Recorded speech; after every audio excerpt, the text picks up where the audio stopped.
I want people to see that I'm doing all right, and I'm still gonna be able to do all the stuff that they can do. Like, I'm gonna be able to walk. I'm gonna be able to write.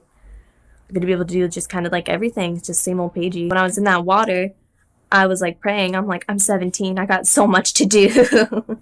And it's true. I have a lot to do. And I think with this situation, I can transform it into something that's not like, oh, how tragic. 17-year-old lost a leg. No, 17-year-old lost a leg and we're popping. I think I could transform this into something good for me and good for sharks and good for the environment too. And that's just kind of what I really want. It's what I've wanted this whole time. And it really helps to know that I'm not alone in this situation. There are other survivors of shark bites that have been sending me some love, and that really helps. When an amputee talks to me, it's just really nice to know that, like, I have somebody who's also on the same wavelength as me. Sharks are still good people, and that's just kind of the truth. They're still so good, and they're so cool. They're pretty cool. Good people. I'm glad. I've seen a lot of things. I grabbed her with my left arm, and I pulled her up over the water. And when I pulled her up, a shark came up with her, and it was a big shark. It was a big shark, and kind of thrashed a little bit, and it had a big eye just staring at you. And I immediately just started to hit it. I read 5 times. It could have been 10. It could have been 3. I don't know. I wasn't keeping track, but I know I was hitting it, and I hit it with everything I could, and it let go. I immediately grabbed her with my right arm. I could see the damage as I was turning. I looked and I grabbed her on her thigh. I was trying to stop the bleeding. I turned and I started to run immediately back to the shore. So I just ran out there. We had the shark, and then I started running back.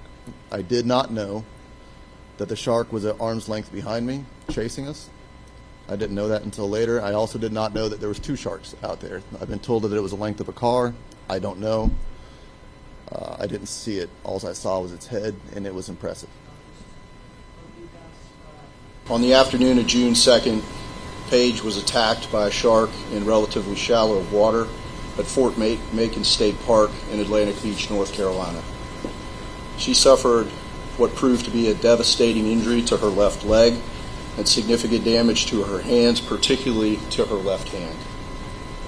She was removed from the water by her father, and he will recount his frank heroism in that instant. She underwent placement of a tourniquet at the scene, which proved to be life-saving. She'll be walking before she's using her hands. On arrival to the trauma center, Paige was alert, conversant, incredibly calm, and frankly courageous.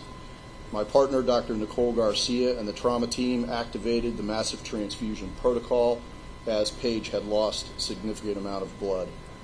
Unfortunately, it became immediately apparent that her left lower extremity had sustained profound tissue damage and was not salvageable.